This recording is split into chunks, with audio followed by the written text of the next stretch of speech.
Week 18 is a tricky week to be playing fantasy football. Teams resting their studs with nothing to play for. Who's in, who's out. You got to keep up with all of it. But here are some guys that I know are going to have good roles this week and should be able to come through for you in Week 18 if you need them. And don't forget, on Saturday, we will be going live to help you with your start-sit decisions, to tell you everybody who's in, who's out, who you can trust, and who you can't. So come join us for that live on Saturday, 11 a.m. Pacific, 2 p.m. Eastern, and we'll help you out with all your lineups. All right, let's start at running back, and I think this week the most obvious kind of sleeper play with upside is Elijah Mitchell of the San Francisco 49ers. We already know Christian McCaffrey is not going to play with that calf injury. The 49ers are resting most of their starters. We've seen in games where Elijah Mitchell has gotten opportunity, he's been great. Even last week in the second half, when McCaffrey left momentarily with that calf injury, Mitchell was great. Now the risk here is, of course, that the 49ers are not playing most of their starters. It's going to be Sam Darnold. We don't know how long the main offense is going to be in, but still, this is a good running offense. You want a piece of it, and we know Elijah Mitchell has upside.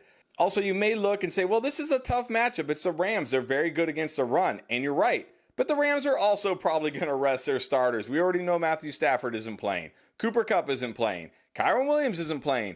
Puka Nacua is only playing until he gets 4 catches and 29 yards, and then he'll be out.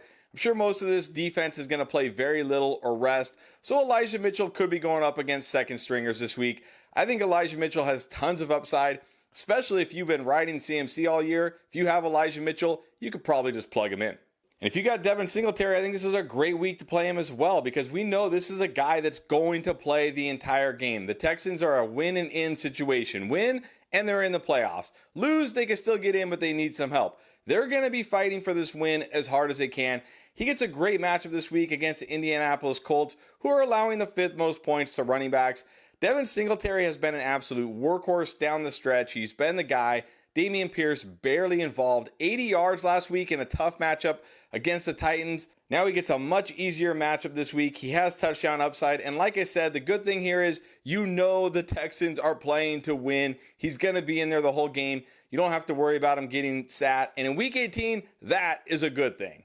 All right, let's move on to wide receiver. I know I talked about the Rams sitting their starters, but I don't think they're going to sit Demarcus Robinson. He's been great down the stretch here. A touchdown in 4 of his last 5 games, has had 6 catches in each of the last 2 games.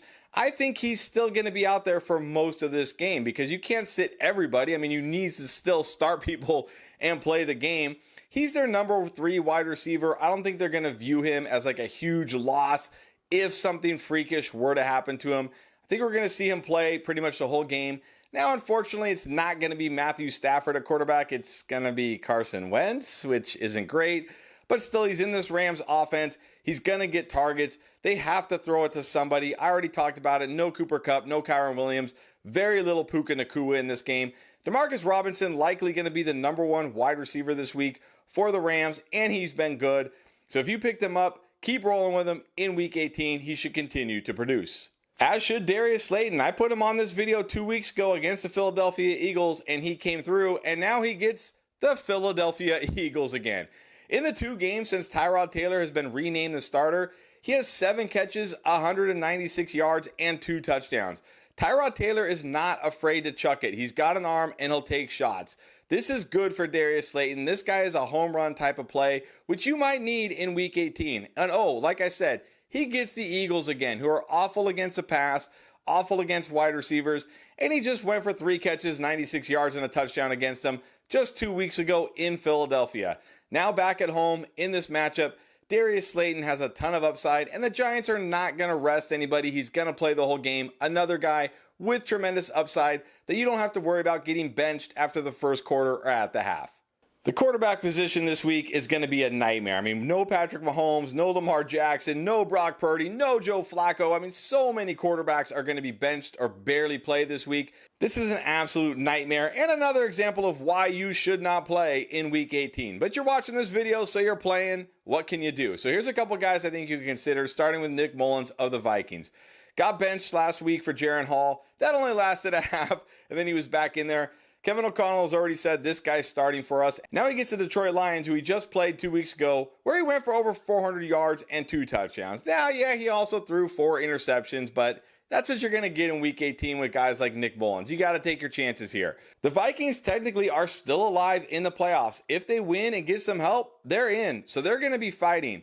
I think the Lions are also going to be fighting. So this game could turn into a shootout. It's in Detroit, so you're in the dome, so you don't have to worry about any weather. This is an offense that throws the ball a ton. It's a great passing offense. He's got a healthy Jefferson, a healthy Jordan Addison.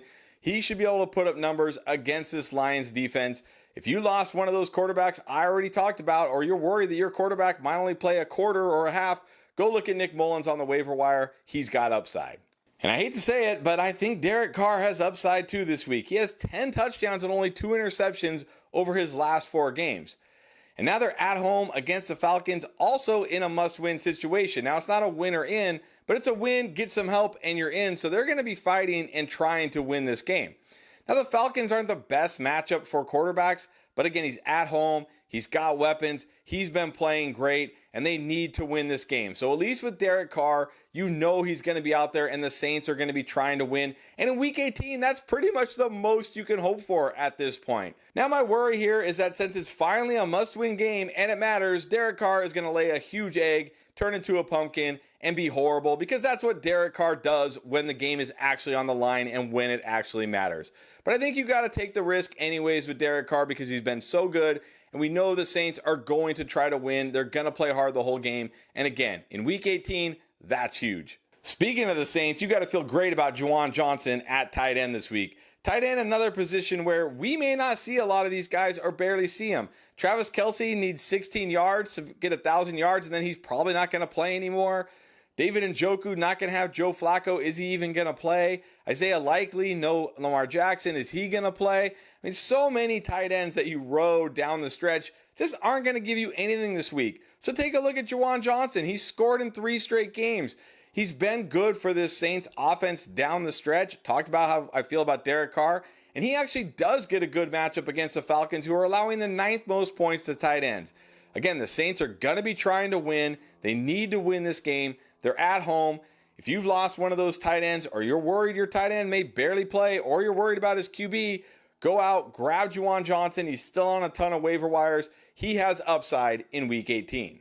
And then I think Gerald Everett also has upside in Week 18. Now, he didn't come through last week against the Broncos, unfortunately, but he did see a team-high 9 targets. There aren't a lot of tight ends that are going to get 9 targets on a given week. And you know Gerald Everett is going to be out there. And you know who's not going to be out there?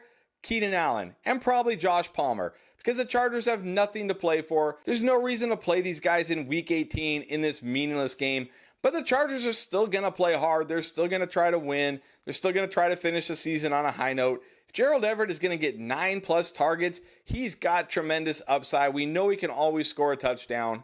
It's not the best matchup this week against the Chiefs, but I talked about it briefly. Patrick Mahomes isn't playing. They're probably not going to play their starters very long. He could potentially be going up against second stringers in the second half of this game. I think Gerald Everett also has a ton of upside this week. So if you're worried about Kelce and Njoku, Likely, these other guys who may not play or may play very limited with backup quarterbacks, just go get Gerald Everett. He should come through.